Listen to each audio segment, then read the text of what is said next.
Welcome to the Say More section, my favorite section outside of the interviews. Although now I'm realizing that maybe I shouldn't call the Say More section my favorite time because that's a little degrading to the conversation. That's not cool. It's all good. It's all good. I always say when people say, "Oh my gosh, this is the best meal I've ever had," I always say, "You know why it's the best meal you've ever had? Because you've just had it." So whatever you're doing in the moment is your favorite thing. Yes. So Sarah has been a friend of mine for almost 25 years, and I met her through Deepak Chopra. We both worked for him at different times, but I was studying there when she was working there, and she is the most like she's so well spoken. It was Mm. interesting in the interview that she said she used to be shy Yeah. and did not feel comfortable speaking. I didn't know that about her. Well, I laughed when she said that because I'm like, you're crushing it right now, and you've been a teacher of meditation for years. It's hard to believe, but again, that kind of points to the roadblocks that she said she had personally, and Hmm. we've discussed these traumas, these roadblocks, this programming, whatever you want to call it, these these points in your beingness that stop you from becoming your true self or animating your true self. They make you believe you're not good at something, like you're not good at public speaking, when in truth she's fantastic. She's pro. Everything was fluid. I was actually making fun of myself in between the conversation because I'm always looking for, well, I'm looking for my brain to slow down first off, and I'm always stumbling over the excitement about the fact that I'm even saying anything, right? I'm kind of always living in that And being listened to. and being listened to, right? It's like attention. It's so great. I get crazy, and I am in that, but I'm also just very excited about having these conversations because I I think I grew up in a culture, even into my adulthood, where I didn't have a lot of people to have these conversations, and just go down the rabbit hole of any mysticism, anything. Like, let's just talk about it. We're caught up in our biases about things, and I love the way Sarah broke down, how to look at meditation at the core truth of it all, and not be caught up in the how you're meditating or what you're using to meditate. I imagine that a lot of her power as a teacher comes from being able to accept all those variations. She's not saying don't have those, but don't put your awareness or your focus on the way or how you're meditating. Put it on the meditation. And you know what? Yes, I totally agree. I love that about her that she's so accepting of all paths. I think it's what's one of the things that makes her such a great teacher of teachers. And what I always tell people though, when people, because people will come to me as a meditation teacher and be like, well, how do I know what is the best technique for me? There's, where do I start? There's like mindfulness and breathing. And Sarah went through the gambit. There's the chakra and the visualization. Like, how do Mhm. I know where to start? Or how do I know if the meditation technique I'm doing is working for me? Right. So what I tell people, because I had a priest years ago, I was the only person teaching the Chopra meditation technique in Nashville. And this priest called up House of Bliss, the meditation center that I had. And he said, I want to get a mantra and learn the primordial sound, the Deepak Chopra technique. And I said, okay, is there a reason? I said, are you already meditating? And because he said, I've already got a meditation practice. I'm like, well, why do you want the mantra? Well, I just read about it and I thought it would be, it would probably be better than what I'm doing. And I said, well, my question to you is, are you happy with the way your life is going and where you are at spiritually and personal growth wise? Like, are you happy? Are you at peace? And he said, yes. And I'm like, well, then you don't need another meditation technique. Yeah. Because that's why we come to meditation, is because we are searching, we're seeking, we're in pain, either emotionally or physically. We're unsure about our path. We're anxious, whatever the thing is that people come to meditation for. But if you have a practice already and you're thinking about trying something else, you just that's how you tell your meditation technique is working or not, is are you happy with your personal growth, with your daily inner peace, with your, if you're not, then you need a meditation practice. And that's probably most people need one. Yeah. Well, yeah, and that's what I think is so, what I really enjoyed about the conversation was how non-judgmental or how neutral it was about whatever practice, because you do have to start somewhere, and that somewhere will draw you to it. That starting point will draw you to it. It will start with questioning, as it seems with most people. There's this, for Sarah, it was I just I felt out of place. That it was something more. There was a mystical thing calling from the ether, saying, look deeper, look more. And at the time, she sounds like she struggled to articulate that, and that turned into rebellion. And I think that was a similar experience for me. Was there was a rigidity to how to live life, but not the answer, or something given to me to make me understand why I need to live life that way. You- And I couldn't articulate that as a kid, even into my high school. I didn't understand why. All I knew was this isn't working for me. And I think what's important and what is kind of fascinating is going beyond uh, the teacher, the guru, because we started talking about Buddha, and what that means is, sorry, I lost I couldn't remember exactly what you said. I wanted to take a note and I didn't, but Buddha is the internal self, your Buddha nature. Buddha nature, yes. Mhm. And it kind of it spun off this train of thought about, and what you say, the guru means one who points at the light. Is that right? Mhm. Mhm. And what's funny is there's a lot of different things. There's a lot of different gurus. There's a lot of different teachers that point to the light. And it seems like we get hung up on the thing that is pointing to the light and we focus on that, and I think I've shifted. I know it kind of might seem like I slam Christianity in a lot of ways in a lot of these podcasts, and I really don't, because I believe that Christ was a pointer of the light. I believed he was, he seems pretty freaking enlightened. I didn't meet him in real time back, 2,000 years ago, but I'm comfortable. Not that it matters to anybody else, but I'm comfortable with the teachings of Christ. I think they're very in line with a lot of the teachings of self-realization on a whole. And I think what happens is people are fixated on that pointer of the light to the degree that when you are looking at a different guru pointing at the light, well, that's not my guru pointing at the light. That's a different guru. That can't be the right way, because I'm looking at the thing that's pointing to the light. And what I think we need to really, anchor to, and this is, Sarah seems to embody this, is there are many things that point to the light. Meditation shifts your focus to the light, and that is when I think things really start to get interesting in the self inquiry journey, the spiritual journey.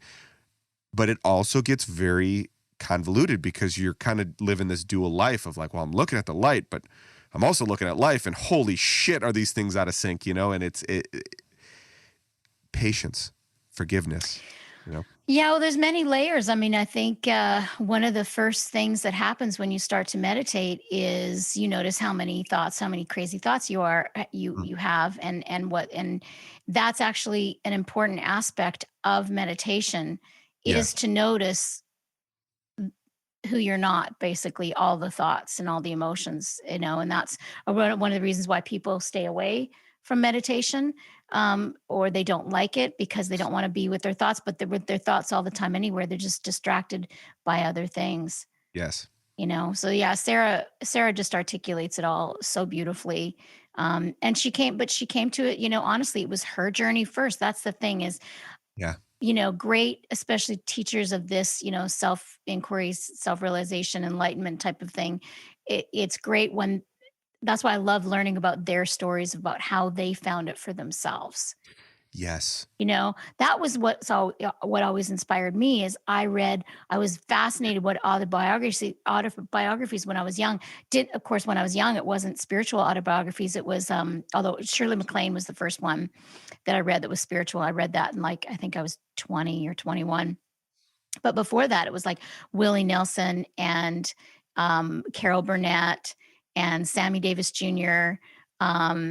These people, because I love to see the journeys and the turning points that brought them to the point where they are. And it's like, how many how many miracles do we need to be able to see how perfect our journey is, right? Oh, It's fucking hell yeah. all the dips Exactly. and Yeah. doodles and potholes and stuff are all just to help us. It's like honing the diamond. It's like Yeah. specifically given to us. And Sarah's journey was that, it was perfect, all the little turning points for her along the way. And you and I talk about ours all the time. It's it's unfathomable how divinely perfect it is. Yeah. Very well said. Very well put. And it's funny how an autobiography is a very deep introspection and self-reflection. I mean, it, it's almost like by reading autobiographies, when you were younger, it's like, hello, this is what you should do is self-reflect. That's what was drawing you to it. And that's what I really love are, you know, these little gravity points, these points of grace that kind of just fall on us. I love that a teacher of meditation teaching, her first meditation experience was in the army outside of a psych ward on the grass with some rando that I don't know, I don't catch if she knew him or not, but like 10 minutes of laying in the grass and having somebody, do a body scan. That was her first, little Oh, other than the pyramid when she was younger. yeah. This was the first one, and then the pyramid too. But I mean, these little moments of grace, and I don't like to or even know how to articulate the nature of God. That's a long, long conversation. But what I do know is those moments point to a higher power, a higher consciousness, a higher awareness, something meddling in your experience that guides you to a path that is designed for you, that we are actually hell-bent on not walking. We are designed, well, we are designed, and our programming is designed to keep us off that path. And I've loved hearing everybody. It's like, what made you take that? I have no idea. I couldn't. It was, at the time, it was the thing to do, and it was a challenge, but I listened and I trusted. And sorry, were you finished that No, thought? Okay. never finished with a thought, but go ahead. What's interesting is I think about the word that the fear of missing out, Mm, and that is really prevalent in the younger culture. mhm. And it's like try to find the word, like when you meditate, you have this pull of gravity that we've been talking about, that it's unmistakable to go there. And I think when they don't, these young people aren't meditating, they're on their devices all the time, they're not really in tune with that pull, then they see all the choices and they don't know which choice to make. And they're the fear of missing out is like, well, if I choose that one, maybe that's a better way to go. And I must say, I was fortunate enough to find the meditation when I was like 26. That wasn't part of my conversation at all. I mean, maybe I worded it differently, but the conversation in my head Although I must say, when I first moved to Nashville, before I started meditating, it wasn't that I had so many choices. It was that if I don't go to that music business party, I might not meet the person like Mm. to get ahead. Yeah. So I guess that's similar to what that, but that went away as soon as I started meditating. Is I just knew the pull, and there wasn't even another choice because I knew that I can re-choose again. That's some of the coaching I do. I've got a friend of mine who calls me up sometimes, a young friend, younger friend, and she has a really hard time making decisions right now. She's trying to figure out where she and her daughter are going to live, and she's been living in the same place for 14 years. So she's like, for months and months, she's trying to find the exact perfect place. And every time she finds a really good place, she like mulls it over in her head and does the pros and cons so much that the place is gone, Yeah. you know? And it's that, and I was just like, you got to get back to your meditation, girl, because you will know. And so I try to say, just sit down, think about making that decision and how does that feel in your body? And then think about not making, like, if that place is gone tomorrow, Yeah. how does your body feel? So that's, yeah. Yeah. Well, and my wife struggles with that. Meg, as she struggles to a degree of indecision, because it feels like the end all be all. And if you're not used to adventuring into the unknown, where it's like, well, I'm not going to know what's on the other end of this until I go through this. And I can't know. It's not that I won't know or I don't know. I cannot know what it's going to be like. But I think part of that dysfunction comes from an attachment of, okay, when I make this decision has to be in line with my projection of the outcome. So I'm making a decision, and it better be like I've proed and conned it, however you say that, did the pros and cons for it.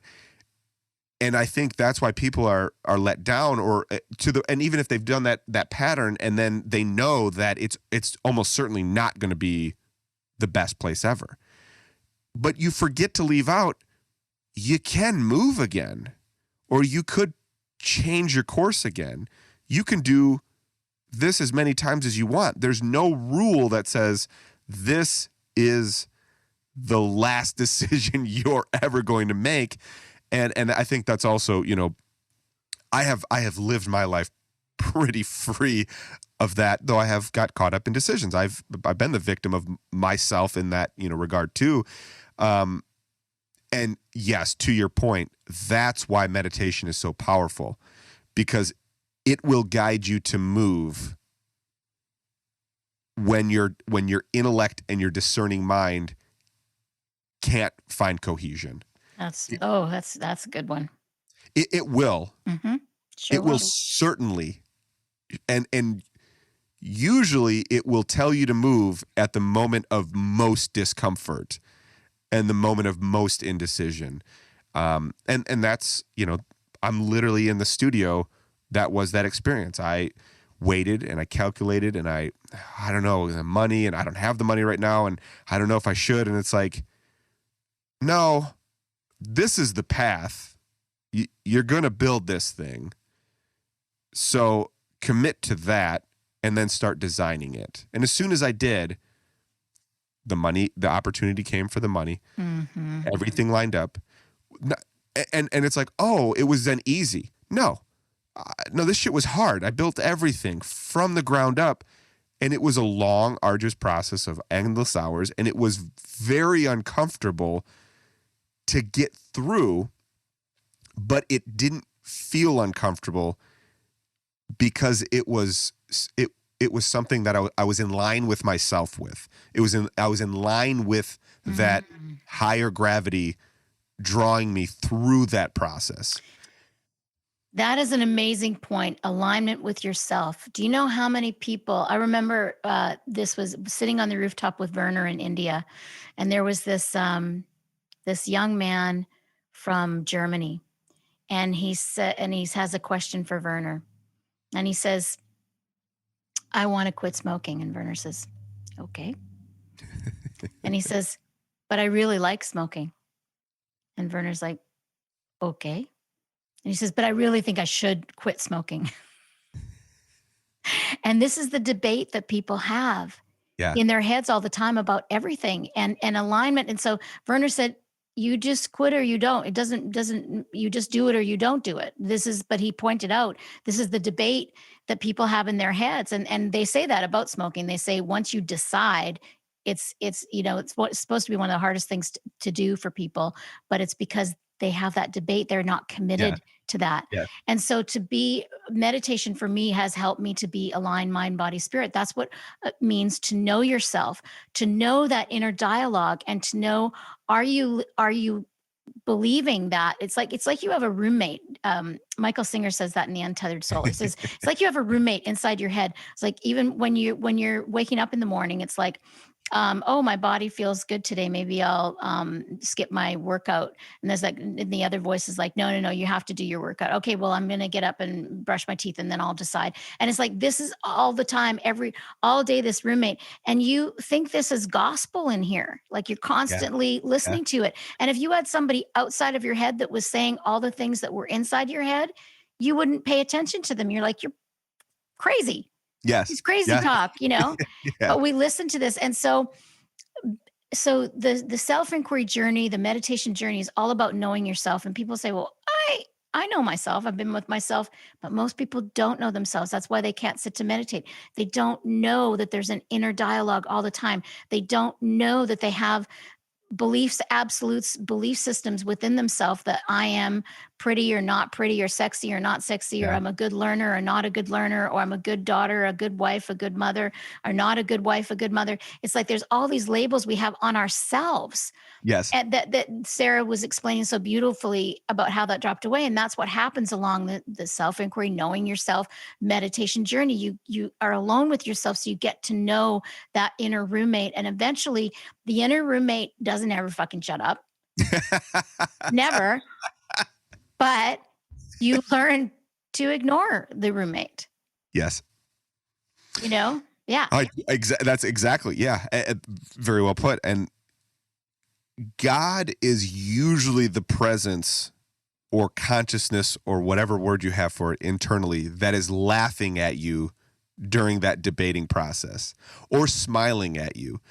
Or for me, it's the one that when I'm in that, indecision, and there's the calling, the gravity calling that says, you should do this now. It's like, hey, motherfucker, who asked you? It's like, we're debating this. Who asked you? It's like, okay, I'll be here when you're ready to listen. That's for me, that, and it's, I say God, but it's like this higher self-consciousness. That's the interaction I have with that. Yeah, it's a still small voice. You can call it God, you Yes. can call it consciousness, you can call it spirit, you can call it inner flow. Yeah. Whatever it is, and it feels different for everybody. Yes. You might hear it as a voice. I have heard that voice at times, but for me, it's just more of a pull, a feeling.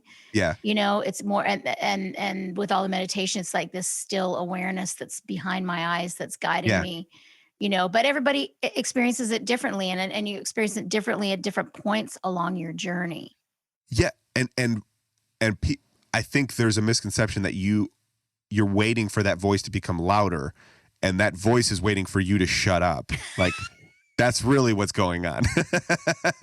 That's the relationship. Awesome, Sean. But and there's plenty of memes, there's plenty of hyperbole and little metaphors in spiritual practice that talk about that. It's like, I want this, I want this, I want this, I want this, I want this. It's like, well, are you listening for the instructions on how to get to that?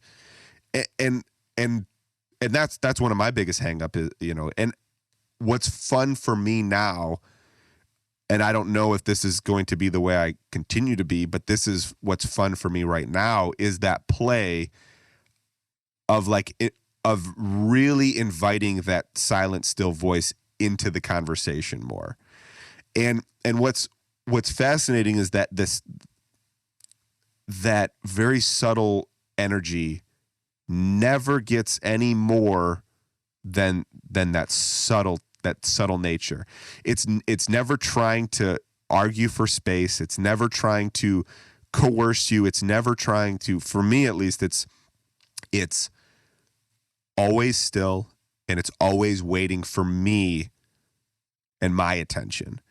And that is the most powerful thing that I've discovered about meditation, is it puts me in that listening state. It puts me in a state of looking at, okay, this is my programming.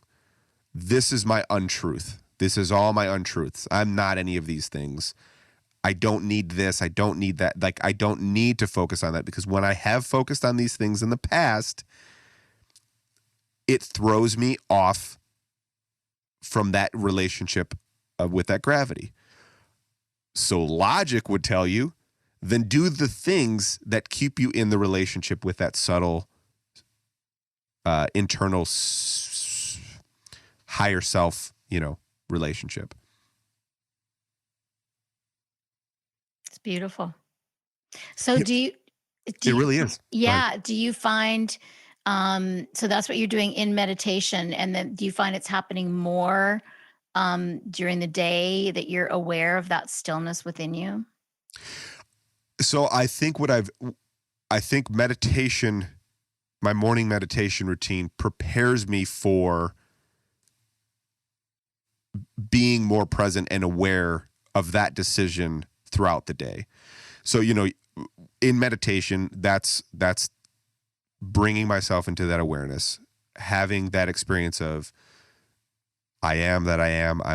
I'm present in that space. And I liked the way that Sarah put it, where the subject and the object become one, and that fusion of those two things. And I don't expect that to happen in meditation, but my meditation practice, the symptom of which generally brings me, with not always in that core center, but within that center. And that, having meditated in the morning, then when I'm in these situations where it's like, well, should I do this? Should I do this? It's like, you're doing it again. And then, oh, I don't want to live that way. And then again, sometimes it's every 5 fucking minutes. Sometimes it's a few times a day. But, I've been really trying to bring that practice into my mixing. When I'm mixing a song now, sometimes I will just do something. I'll EQ something or do an act because that is just something I would do, without really focusing or listening to if the song even needs that. And when that happens, then I just pause, and I almost do like one or two. I just listen to the song top to bottom and really listen to whether or not the song actually needs what I was about to do. The first pass is, yeah, I think it needs that, or no, it doesn't need it. And the second pass is, well, what does it need? And just that awareness of really listening and honing into the music and staying in that space, instead of, well, God, I really hope I'm making enough money on the song, or is this song worth doing now? Is this my time? Instead of getting into that, the best thing I can do is focus on the task at hand. And the task at hand, no matter what my fucking brain wants to tell me, the task at hand is be aware and present and give this song what presence of mind is asking you to do to this song. Yeah. So that's what the meditation practice is, infiltrating that, everyday process. Beautiful. Yeah. It's creating space. Yeah. I mean, presence and space, I think, are very similar words. So you're bringing presence to your mixing, you're bringing space and listening, rather than, like you said, being caught up in the ego and the head and the roommate that debates everything within your being that you don't have to listen to, but it's incessant. And I think it is incessant, and it never goes away. Mm-hmm. And the only thing that goes away is the attention you give to it. Mm-hmm. And that's all. God, you're in a mix for 6 to 8 hours. I can't tell you how many times my roommate tells me, I'm a shitty mix engineer, or I'm not as good as this person, or this isn't going to sound this way, or blah, blah, so many stories. The roommate has so many stories about things that may or may not may not be true, but what is for sure, none of those stories are actually going to serve the purpose of the task at hand. That is the distraction of the ego. That is the distraction of trying to deter you from the path that's going to serve you the most. Yeah. And that's just one example. That's just one example. So beautiful. Well, we could talk about this specific topic all day because all day. Yeah. But that's, a great conversation, wonderful affirmations, but also this one was unique. It was a wonderful challenge. I felt challenged to really dive deeper into my meditation practice. There was almost her presence as a meditation teacher, almost had this air of, are you really involved in your practice to the degree that you need to be to serve your purpose? And I was like, no, I could do better, and again, it wasn't judgmental, but I felt that the whole time. It was just like, it's a call to do something that, like she said, is guaranteed to be good for you. And that's a beautiful, beautiful calling, for her, is to be a light for something that is unarguably healthy and good for you, no matter what situation is. Meditation is good for you. So, yeah. Thank you, Sarah. No, thank you, sir. Sarah, and thank you, Sean. And subscribe if there's still people listening. Yeah. Make sure if you're still listening, you obviously want to subscribe because you made it until the end. So subscribe, and then you'll get notifications as to when we have stuff come out. And then that helps us too. Yeah, I imagine the only people that are still listening are the ones who have already subscribed. So thank you for subscribing already. Until next time, this has been a great conversation on Turning Points Podcast. I love you. Thank you for all the things you're doing in the background, and I'll see you next week. Love ya. Bye.